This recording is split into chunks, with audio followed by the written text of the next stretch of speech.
And we see how some of these discoveries were first made now on BBC Two on the Voyage of Charles Darwin. If England were to suffer the full force of an earthquake, how completely the whole country would be altered. What a terrible destruction there would be of human life. Famine would go forth with pestilence, and death following in its train. Who can say how soon such a thing might happen?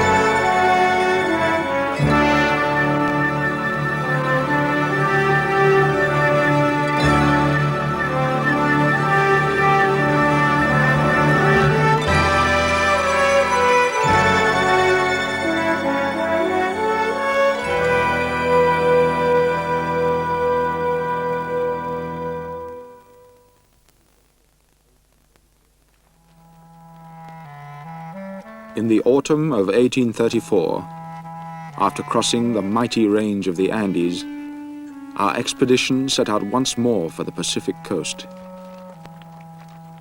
In my saddlebag, I carried the fossilized seashells that seemed to me to afford the final proof that those great summits had been pushed up out of the sea by an endless succession of earthquakes.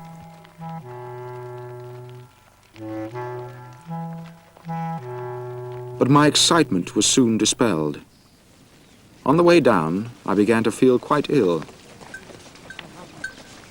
Don Pedro, señora Angélica, ya estamos de vuelta.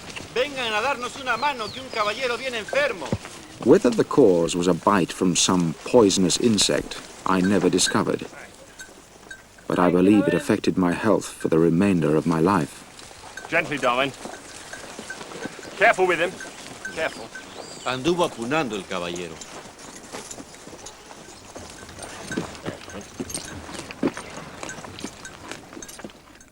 In Valparaiso, bad news awaited us. In the previous year, Captain Fitzroy had purchased a second vessel with his own money to help in surveying the coast. I was astounded to learn from Wickham that this ship, the Adventure, was now up for sale. She'll be sold tomorrow by order of the Admiralty. Half the men are to be paid off, the rest come back aboard the Beagle. So you'd best reclaim your cabin as fast as you can. We may be somewhat overcrowded. How's Fitzroy taking it? Pretty badly. You saw the state he was in before you left. He thinks his career's in ruins. He's even taken to railing against you.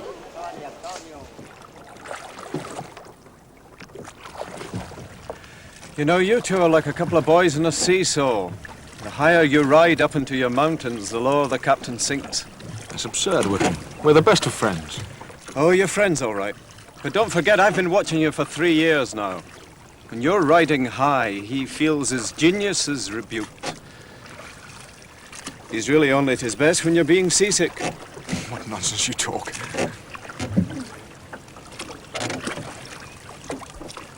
Where is he now? In his cabin. Hasn't been out of it for days. You have a care, philosopher. This isn't just one of his moods. This is something altogether different.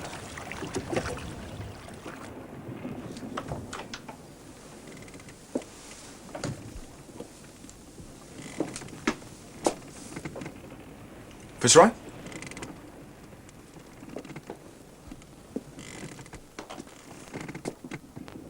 It's good to be back. So, it's you, philosopher. Where have you been the last few days?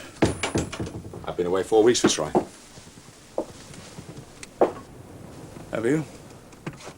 Oh, yes. So you have.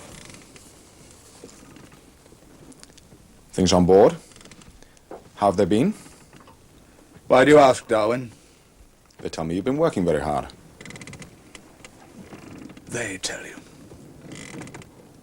They tell you. And what else do they tell you? Do they tell you about this? That you've had a letter from the Admiralty, yes. Oh, read it, Darwin, read it! I am reprimanded by their lordships for purchasing the adventure with my own funds. They flatly refuse to reimburse me. Won't even pay for 20 extra men.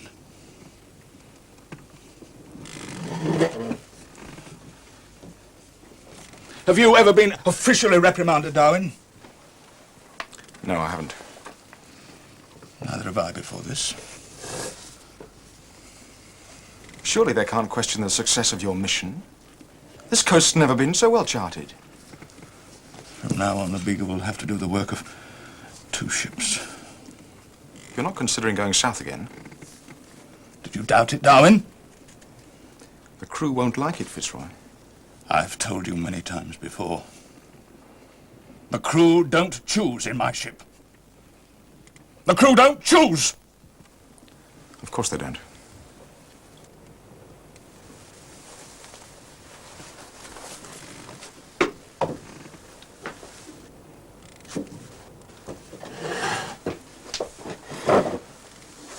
Look at that, Fitzroy.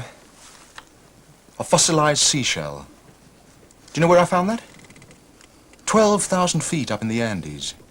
Isn't that amazing? Once it was on the seabed, and somehow those great mountains over there... Darwin, have you come in here deliberately to provoke me? No, of course not. You're trying to provoke me. I assure you... Why do you persist in trying to undermine my beliefs? We've been over this before. The Bible tells us how the earth was created. Why do you so persistently set out to undermine its authority? I don't in any way set out to challenge its authority on religious matters, Fitzroy. Then whose word are we to take as gospel? God's or yours? I'm sorry, I shouldn't have mentioned it. My work is tedious to others. I've been ill, you know. The people in Valparaiso were very kind, very hospitable. So I hear. Caulfield and his friends, they looked after me. You must thank them. I have already.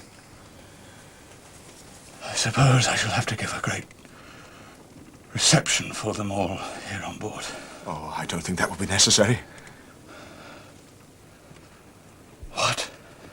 I don't think they'd expect it. How typical. How typical of you. I merely... You are exactly the sort of man who would take favors and feel no obligation. You are a sponger, Darwin. That's what you are, a sponger.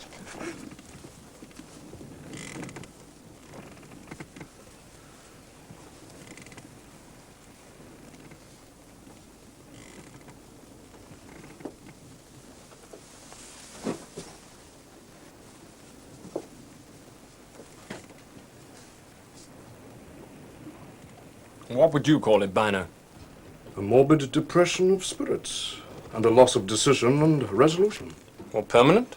Oh no, he'll get over it, so long as he doesn't kill himself first. Well, come on, Bino, he's hardly likely to do that. The previous captain of the ship committed suicide in that very cabin. You know that, Sullivan. And Fitzroy's uncle killed himself too. It's in the family. Yeah, that should help a bit. That letter was all he needed. He was going to fill up every blank space on the charts between Patagonia and Peru. This was to be the greatest survey voyage ever made. I'm afraid his ambition has turned into an obsession. He certainly doesn't bend to circumstance.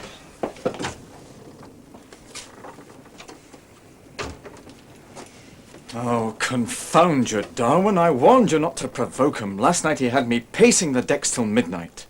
I'm sorry, Wickham, I should have waited. Where is he now? He's still in his cabin. I've just come from him. And? He says his orders were to survey the coast fully, and he's failed in his duty. No one could have achieved more. And what did you say, Wickham? I was not permitted to say anything.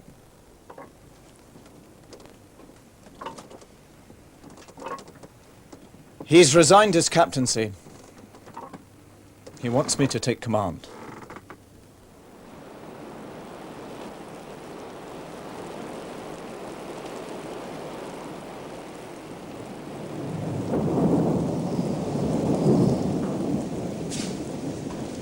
Well, it's done. For better or worse, the adventure has a new owner. I trust she's gone to a good home. Jose Ribeiro. Looks like some kind of Mexican smuggler. You know, it gave me an odd feeling in there, putting my name to the deed of sale. You'll get used to it. Still, it was a fair price. $7,500 to include all sales and upper work. $1,500 more than the captain paid for it. So, what will you do now? Complete the work on this coast and hope the captain recovers. If not, return to England. Nothing will induce me to take the ship back to Tierra del Fuego. What about yourself? You're welcome to stay aboard, you know. Thank you, yes. But the truth is, I want to return to those mountains. So, you'll be leaving us? Yes. Let's cross the Andes once more, then head for Buenos Aires, and then see if I can catch a ship going home. Well, good luck. Won't be the same without your collection all over my deck. You don't really think it was my fault, do you? No. No, if you ask me, it was going to happen anyway.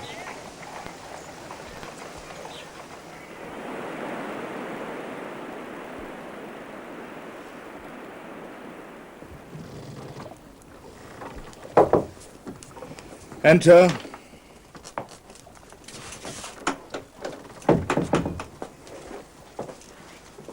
The mail from home, sir. A merchantman dropped anchor last night. Another from their lordships at the Admiralty. No doubt instructing me to sell the Beagle at the first opportunity, to the lowest bidder. Thank you, Mr. Wickham. When do you plan to sail south? I've been studying our orders, sir. I hope you have, Mr. Wickham. You're in full command now. My chief regret is that I have to embarrass you with my continued presence here. This cabin shall be yours at the first opportunity. There's no need for that, sir. I insist. Perhaps I can return home aboard this merchantman as soon as you head south. I'm not going south, Captain Fitzroy. The survey, Mr. Wickham. It's incomplete. It's the best survey that's ever been done on this coast. With 2 ships, I could have finished the task to perfection. But you have fulfilled your orders, sir. Now let me read you this. I know what the orders say, Mr. Wickham. I would prefer to concentrate on my mail. They're your orders now. I have resigned this command. May I sit down, sir? Please.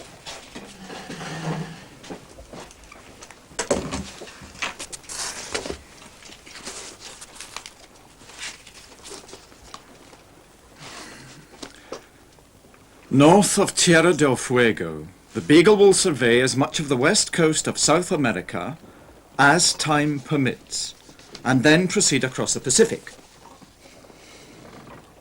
Sir, I don't believe you heard me. I'm sorry, Mr. Wickham. Just a trifle ironic. My promotion from commander to captain is finally confirmed. Well, that's wonderful news, sir. It's what you've been waiting for. My resignation stands. Now, as to these orders, what are you suggesting? It's quite clear, sir. Our instructions are to survey as much of the coast as time permits. That gives us 5 more months here before we head west for New Zealand. Now, I have 2 proposals to make, sir. 1, we proceed no further than Cap Tres Montes, which gives us time to complete this section of the coast as far as Valparaiso. And 2, Yes? I propose that you resume command of this ship, Captain Fitzroy. Without you aboard, the Beagle will be instructed to return to England. Every man in this ship wishes you to resume command, sir.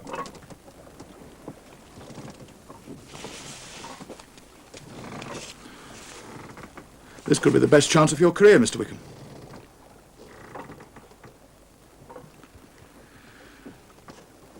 You're a fine man, Mr. Wickham. I wish their lordships could have been present in this cabin this morning. I'm heartily glad they're not.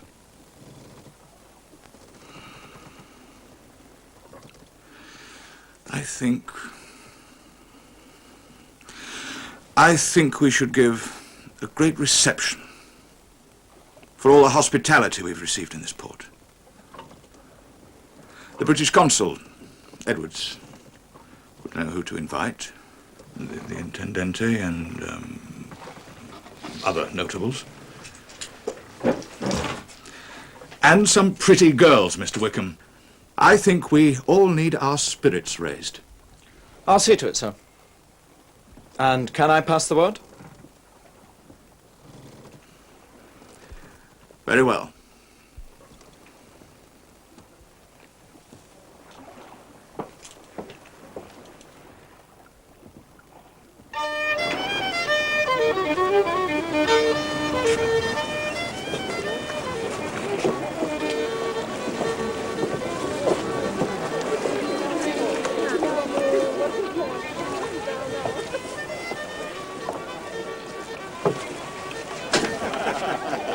Cuando ustedes entraron al puerto, se me dijo de que eran contrabandistas.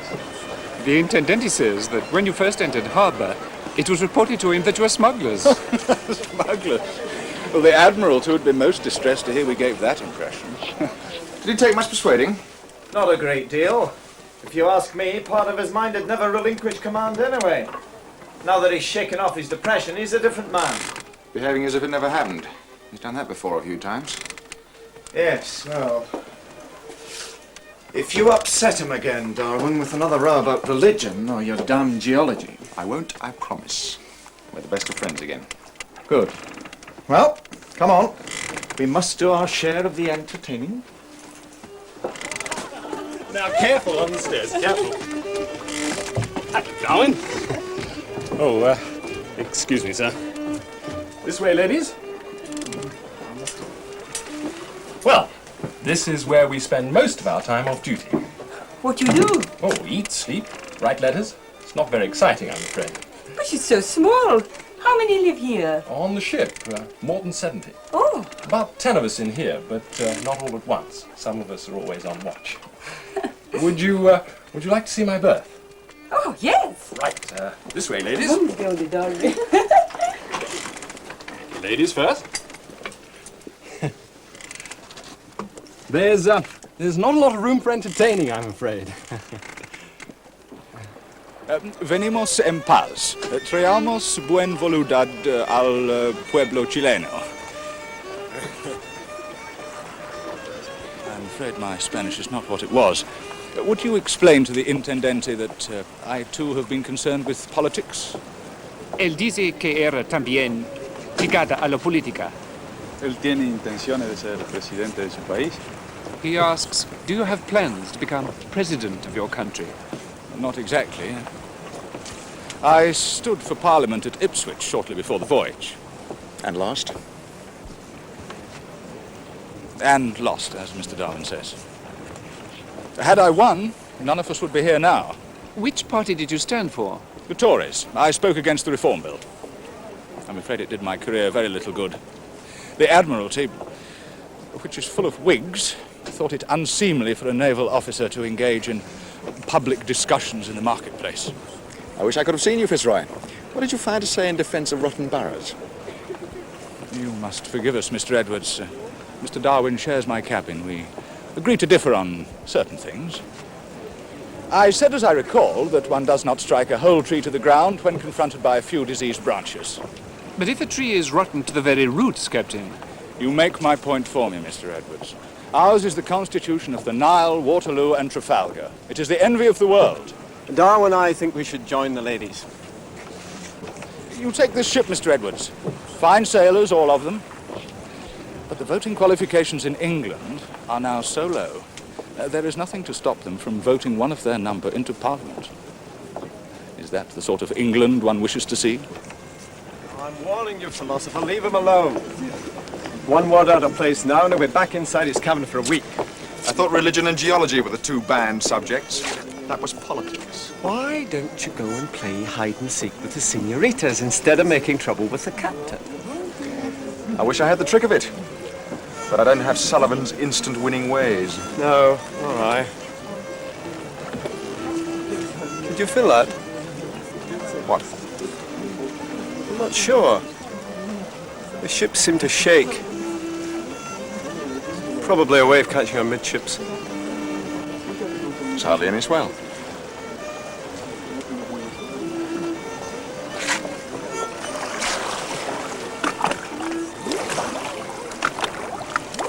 Very odd. There, you see? Just like a garden swing. Oh, careful! It's all right. Come on, move up. I think it's my turn. What happened? I'm not sure. The whole ship seemed to shudder. I think she may have touched bottom.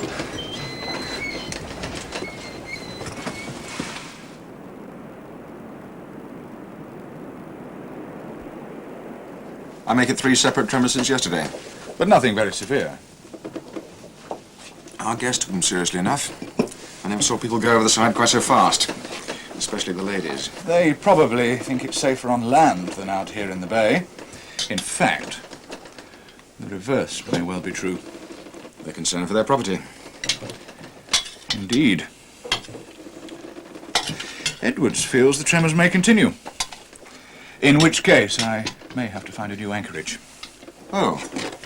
I had hoped to take Covington ashore to collect a few more specimens. And to see if there are any visible effects. With your permission. As things stand, I can see no harm in it. But don't go inland. Should I have to find more sea room, I should hate to leave you stranded.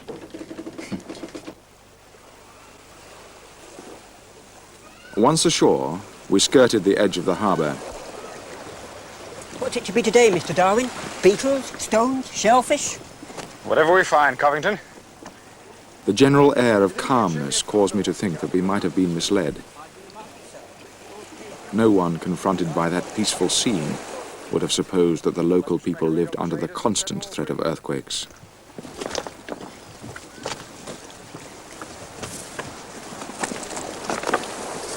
Buenos dias. Buenos dias.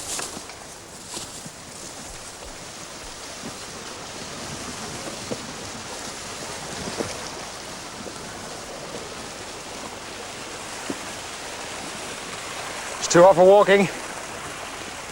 We should have waited for the cool of the evening. What did Mr. Wickham want with you as we were leaving? He said... Yes? He said, for pity's sake, no more rocks. The ship's ballasted enough.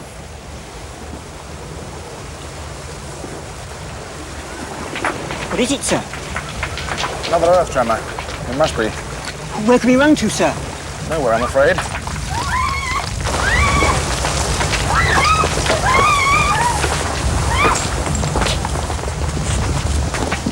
It lasted 2 minutes, but appeared much longer. To experience an earth tremor at once destroys the oldest associations. The world, the very emblem of all that is solid, moves beneath your feet like a thin crust over fluid.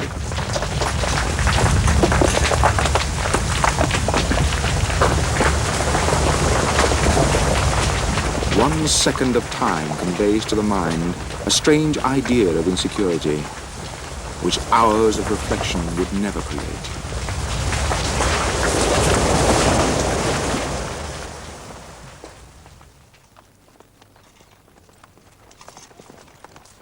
A few days later, we rode into a village near Concepcion.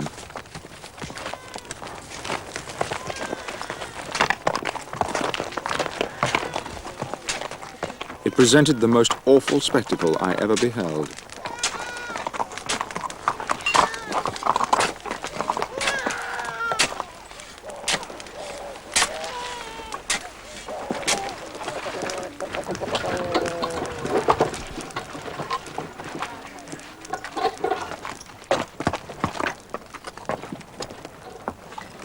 When did this happen?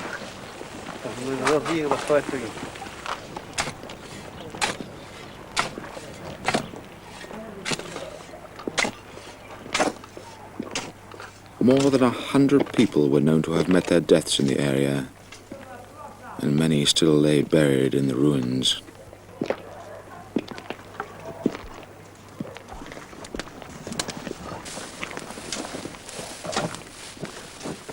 The earthquake came on with tremendous violence and gave no notice. The constant habit of these people of running out of their houses instantly on feeling the first tremble undoubtedly saved them.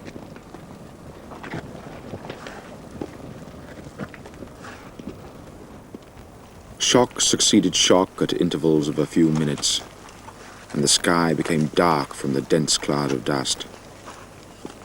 No one dared approach the shattered ruins, and no one knew whether his dearest friends and relations had not perished from want of help.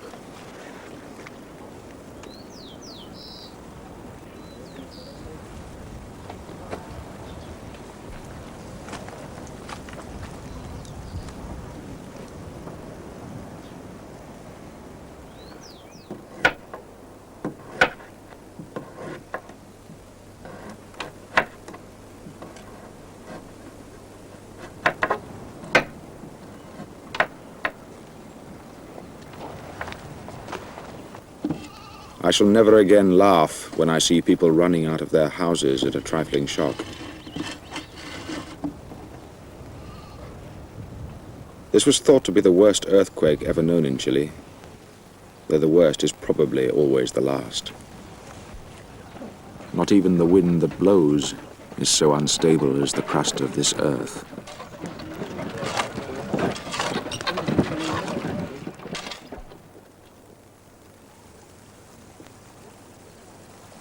But the most remarkable effect was the permanent elevation of the land.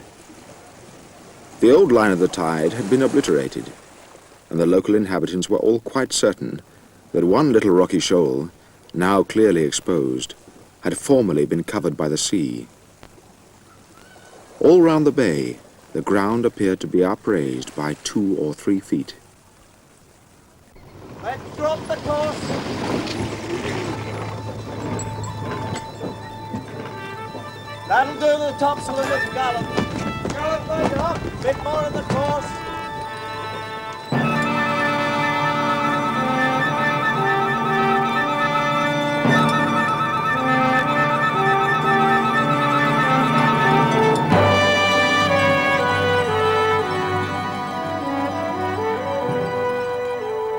In September, we set a course for the Galapagos Islands, some 600 miles west of the South American mainland and directly on the equator.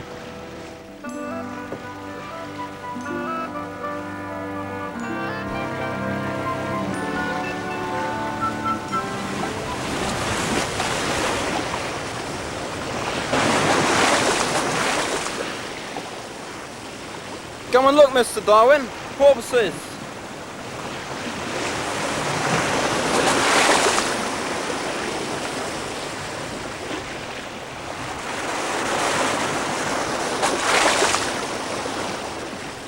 These highly intelligent mammals of the ocean actually appear to be seeking out the company of man and darting through the bow waves of the ship for our personal amusement.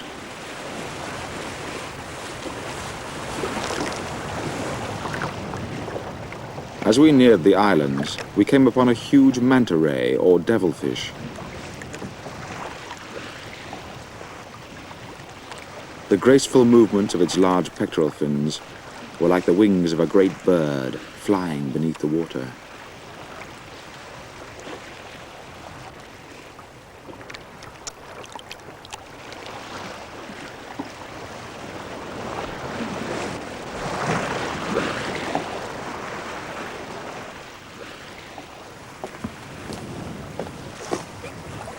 Back to work, you men.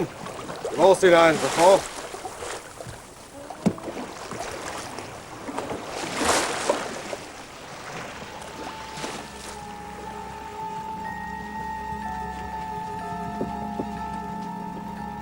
From a distance, These volcanic islands appeared to be little more than barren rocks.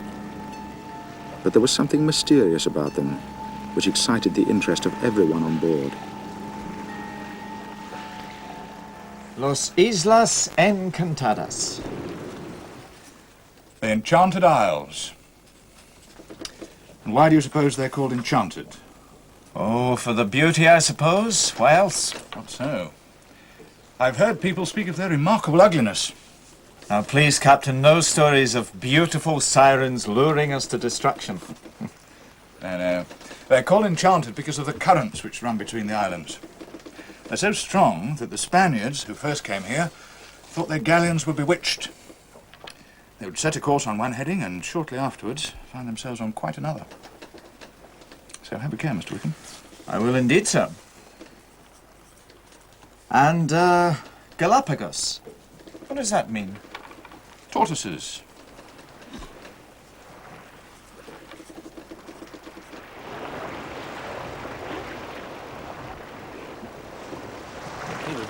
Oui.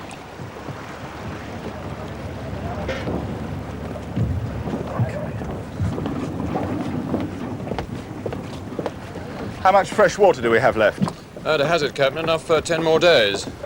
But once we're ashore, take a boat, see if you can find a stream. Aye, Captain. And watch these currents. She's sure to drag her anchors. Aye, Captain.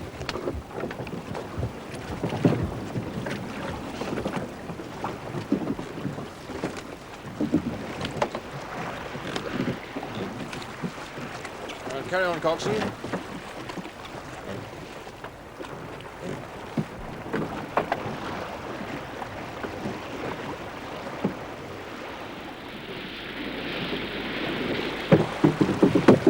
The place had a forbidding aspect, and we planned to stay no longer than it would take to make soundings and provision the ship.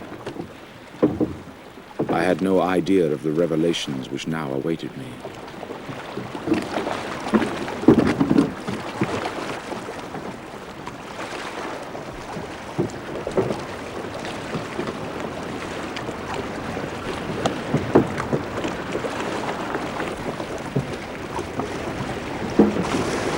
So I imagine the infernal regions might be.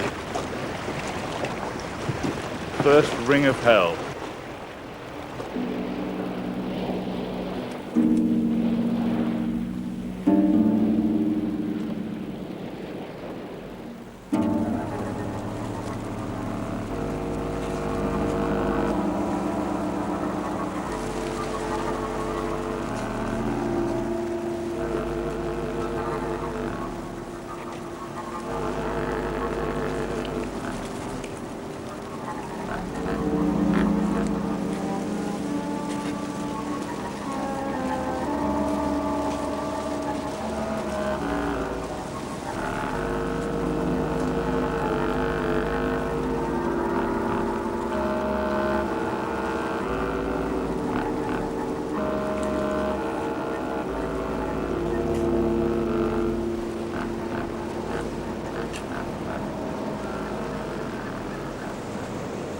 I never saw such ugly creatures. This place is fit for pandemonium. Let's move inland before we lose our reason.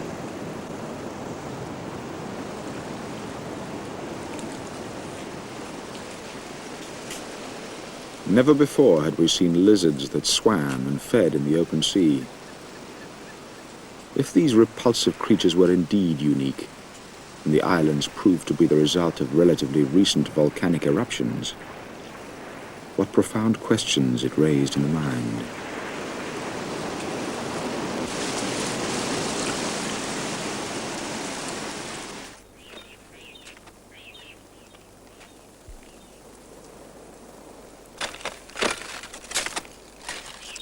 The lava had been permeated like a sieve by subterranean gases.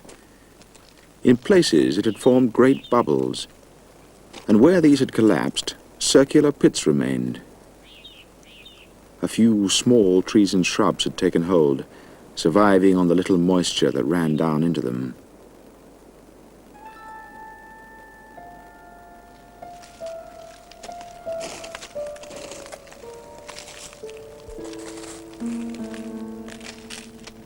Above the lava field, we could see many small volcanic cones.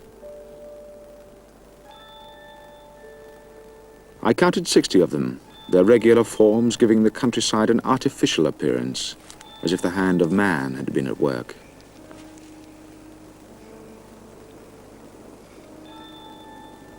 It vividly reminded me of the numerous great iron foundries in Staffordshire.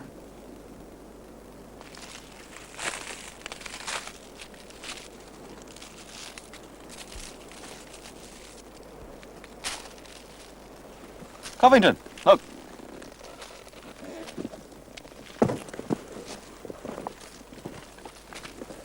I think they must be the imprints of trees. Must have burned very slowly to leave such a clear impression. Is this the root, sir? No, I don't think so. Looks like another branch to me.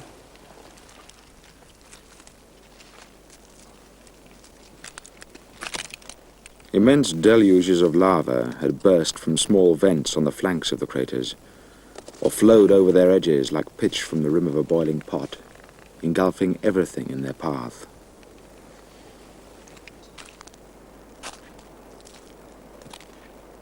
In its descent, the lava had spread over many miles of the coastline. As it cooled, intricate patterns were formed. In some places, it was as smooth as a lake, gently ruffled by the breeze. In others, it reminded me of the sea, frozen in the midst of a storm. Darwin, where are you?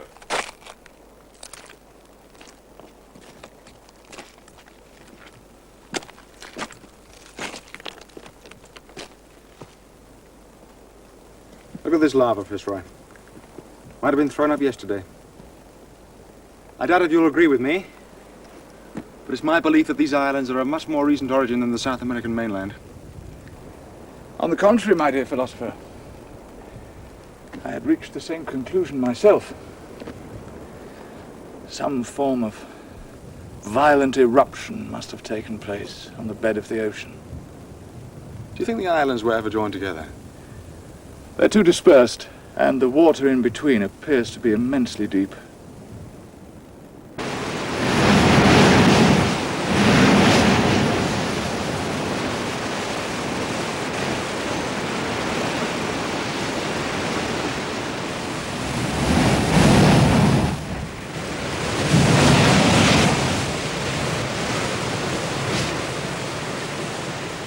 Where the lava had tumbled directly into the sea, the coastline was of a most forbidding nature.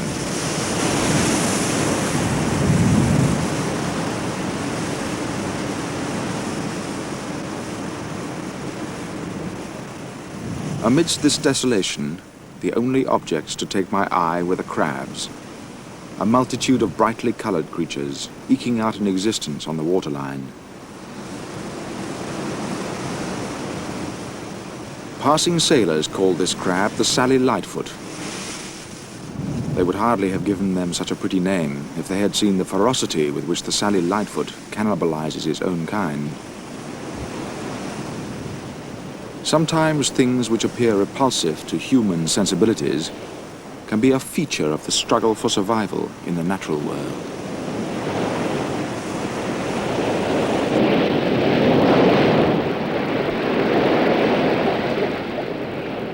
As the tide receded, the crabs were joined by the remarkable sea-going lizards.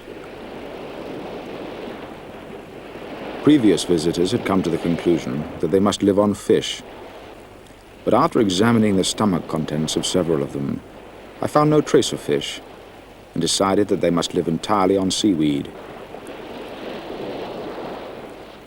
To the best of my knowledge, they are the only land-based creatures on Earth that seek their food on the bed of the ocean.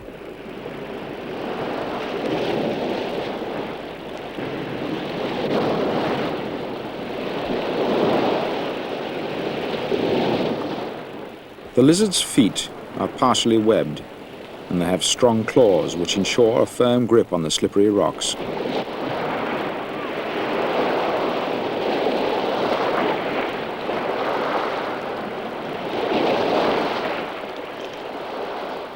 Although they're extremely common throughout all the islands, I never saw a single lizard more than 10 yards inshore from the rocky headlands they favour.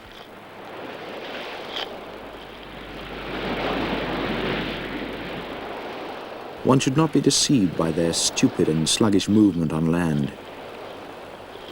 Once in the sea, the lizard swims with perfect ease and quickness.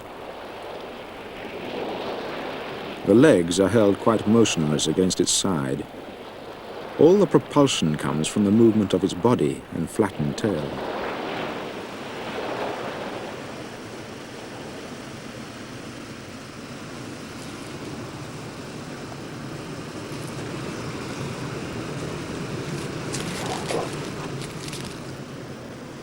But for creatures so well adapted to the sea, we were surprised to discover that they would sooner allow a person to catch them by the tail than enter the water. Instinct seems to have taught these creatures that the shore, not the sea, is their place of safety.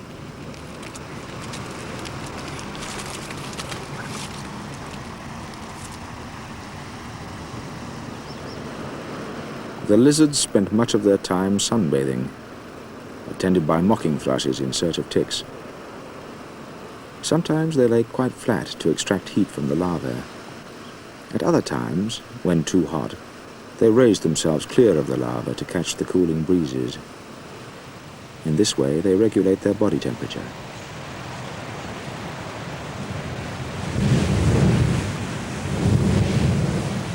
On some islands, the male lizards were uniformly grey. On others, they were brightly coloured. Puzzled by this, I began to speculate whether each island might have its own distinct species of marine lizard, and why this should be so.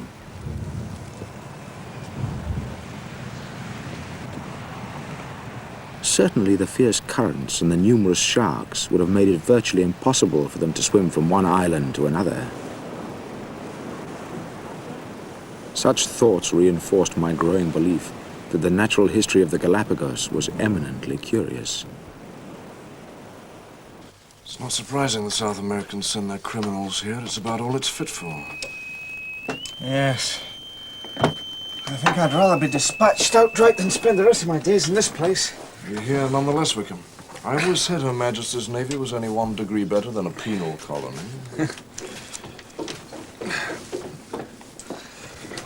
Welcome back, sir. Thank you, Mr. Wickham. At your ease, gentlemen. I'm sorry for this stifling heat. There's little we can do unless the wind gets up. This is cooler in here than it is ashore. How's the water situation, Mr. Wickham? It's still serious, sir. I'm afraid we'll have to go on to half ration soon. Well, I thought it might cheer your spirits to know that tomorrow we shall be heading for Charles Island to pay our respects to the acting governor. He's an Englishman by the name of Lawson. What's the point? He has an abundant water supply.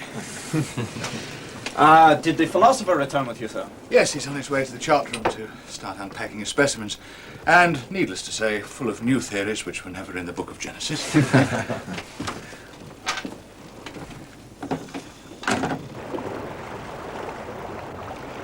Though the Galapagos had long been frequented by buccaneers and whalers, the only permanent settlement was on Charles Island. A green, thriving vegetation covered the higher craters, but the lower parts maintained the same rugged aspect. A short distance inland, we came to a lake of salt water, dotted with greater flamingos wading in search of food.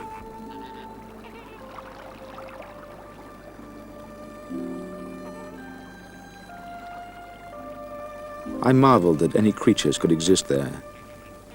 But this was a living world within itself, adapted to an inland lake of brine. Almost every part of the globe, salt lakes, the depths of the ocean, the upper reaches of the atmosphere, even the perpetual snows, appear to be capable of supporting some kind of organic being. Such is the power of creative force. Life exists in all of them.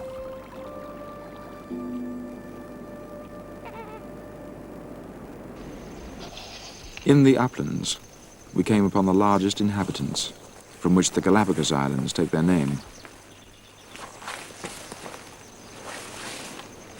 Tortoises are found in considerable numbers on all the islands of the Galapagos, frequenting both the higher, damper regions as well as the lower, more arid parts. They were like some antediluvian monsters, or even the inhabitants of another planet.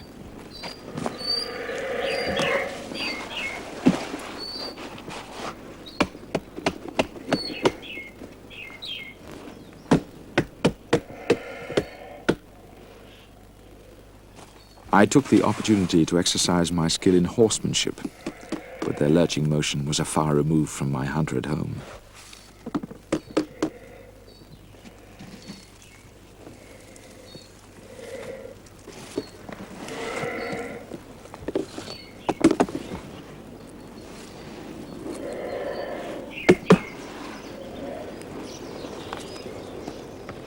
With their lumbering gait, long life and set pattern of existence, they looked as ancient as time itself. But the same great questions persisted in my mind, though now more forcefully than ever. If these islands proved to be a much more recent geological formation than the continental mainland, 600 miles away, how had these awkward giants made their way here? Fitzroy's response to the problem was to look no further than the hand of God, leaving the matter until the day of judgment, when all mysteries would be revealed. But I could not bring myself to accept that those extraordinary islands, with all the teeming life they supported, were the result of one simultaneous act of creation.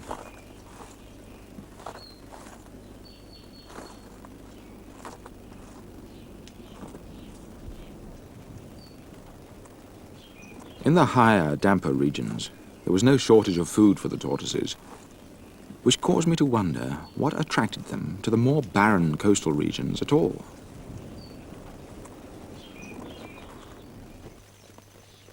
They are particularly fond of an apple-like fruit called the manzanilla.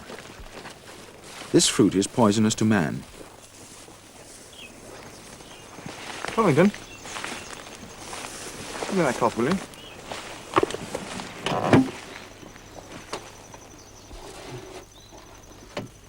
Just to touch it can bring on a painful irritation, and we exercised great care during our collecting. But the poison has no effect on the tortoises. The fruit passes through their guts quite unchanged, except in color. If it was of no benefit to them as food, I could only guess that it had helped them with their digestion.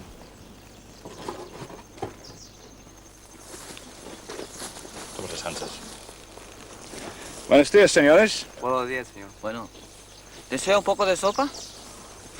Ah, sí, gracias.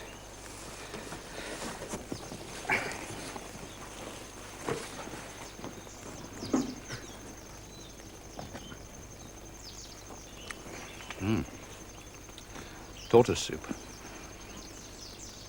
Could you ask him why the tortoises come up all this way? Señor, ¿por qué suben los Galápagos hasta acá arriba? Prefieren tuna. Como necesitan mucha agua, tienen que subir a la laguna de estas áreas. Sí, gracias. He says that they prefer the cactus lower down. But since they're such prodigious drinkers, they have to make their way up here, as the only ponds are found in these central areas. It would seem they have very much the same problem as we do with the ship. They have to take as much water aboard as they possibly can and then make it last as long as they can. I wonder how long it takes them to get up here.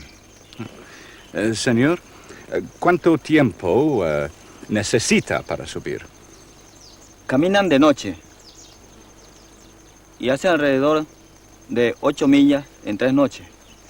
He says they usually travel at night, and they can cover 8 miles in 2 or 3 nights. I dare say Wickham will get a few more knots out of them.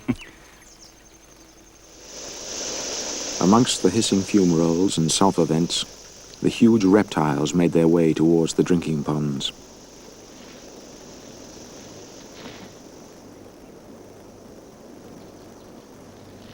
In one respect, the tortoise is very similar to the frog. In areas where water is extremely scarce, it has developed the trick of using its bladder as a reservoir. If the local people are overcome by thirst, they will sometimes kill a tortoise and drink the contents of its bladder. Out of curiosity, I did the same. It was very slightly bitter in taste, but otherwise quite palatable.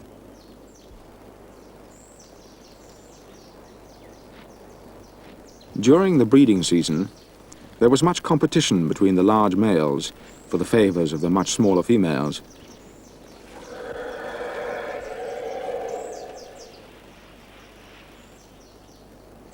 She would often use the opportunity to make good her escape, and in the pursuit that followed, I saw tortoises moving at the maximum speed of which they are capable.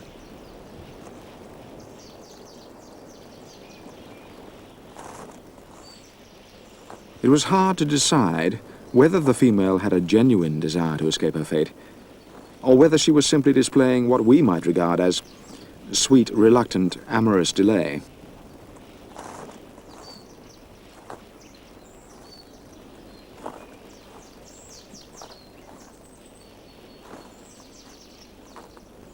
Undoubtedly, the ritual ensures that only the fittest and strongest of the males will propagate the species.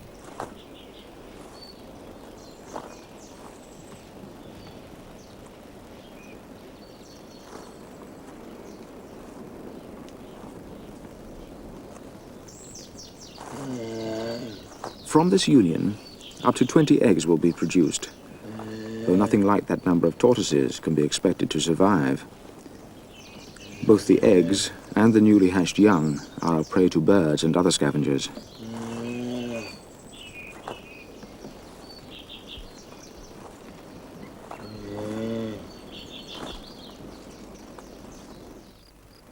The following evening, the governor entertained us in unexpected style. Veal, perhaps? Your guess, Captain Fitzroy? I'd say more like pork. Wrong again. Gentlemen, you are eating, and apparently enjoying, tortoise a la Galapagos. Of course, we should have guessed. We've been falling over the creatures ever since we arrived. Darwin even took a ride on one of them. In these parts, a day out tortoise hunting will feed a whole family for a week. How many people live here, Governor? Oh, about 200. Mostly convicts, a few hunters. Some of them have settled down and started families. They don't give much trouble. The main thing is that they don't have to work for their existence. Just go out and shoot a couple of tame birds. There's your supper. It's when the ships come that the slaughter begins. I once saw the sailors from a British frigate kill more than 200 tortoises down on the beach in a single day. How long can it go on? Well, at the moment there's no shortage, but in 20 years' time things may well be different. Jose, some wine. Mr. Darwin, some of these giant tortoises live to an immense age. After dinner, I'll show you something. My prize specimen. Doesn't life become rather tedious at times? For you personally, I mean, Mr. Lawson. I'm used to it. I wouldn't want to go home. Well, I suppose I will one day. I do suffer a few minor discomforts. My books and papers all go mouldy, and we can't keep the salt dry. But I live well, there's no doubt about that.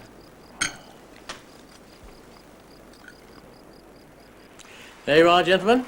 You don't often see one as big as that. Not these days, I'm afraid. He's vast. How much would he have weighed alive? Upwards of 600 pounds, I shouldn't wonder. 6 sailors tried to get him into a ship's boat. They couldn't manage it, so they upended him and left him on the beach to die, poor old soul. He was a good age. Look. 1786. That's nearly 50 years ago. He was probably twice as old as that. Whoever carved that date would hardly have bothered unless he'd been a pretty fair size already. Which island did he come from? James Island. Is that where all the larger ones are found? No, you find a large one anywhere. It's really a question of the shape and pattern of the shell. You mean the tortoises from each island are distinctly different? Absolutely. You show me any tortoise you like and I'll soon tell you which island he came from. But the terrain and vegetation is the same on each island?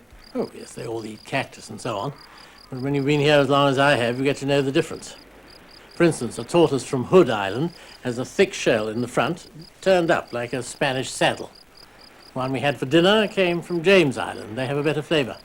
But it's really a question of the shape of the shell. I think we should be getting back to the ship. You've been most kind, Governor. Not at all. A new face is always welcome.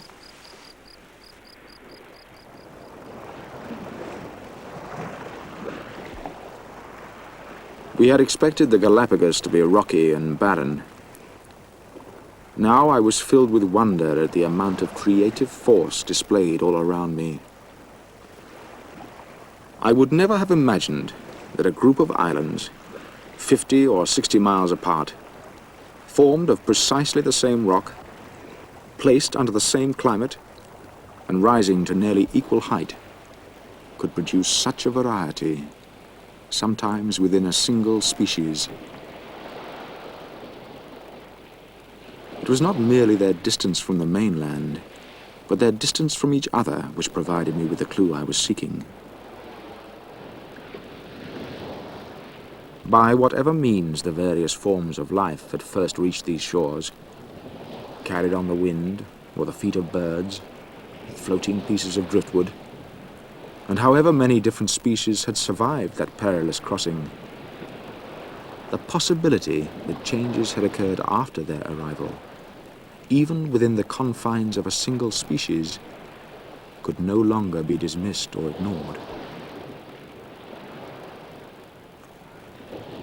In the Galapagos, both in space and time, I felt myself brought within reach of that great fact, that mystery of mysteries, the first appearance of new beings on this earth.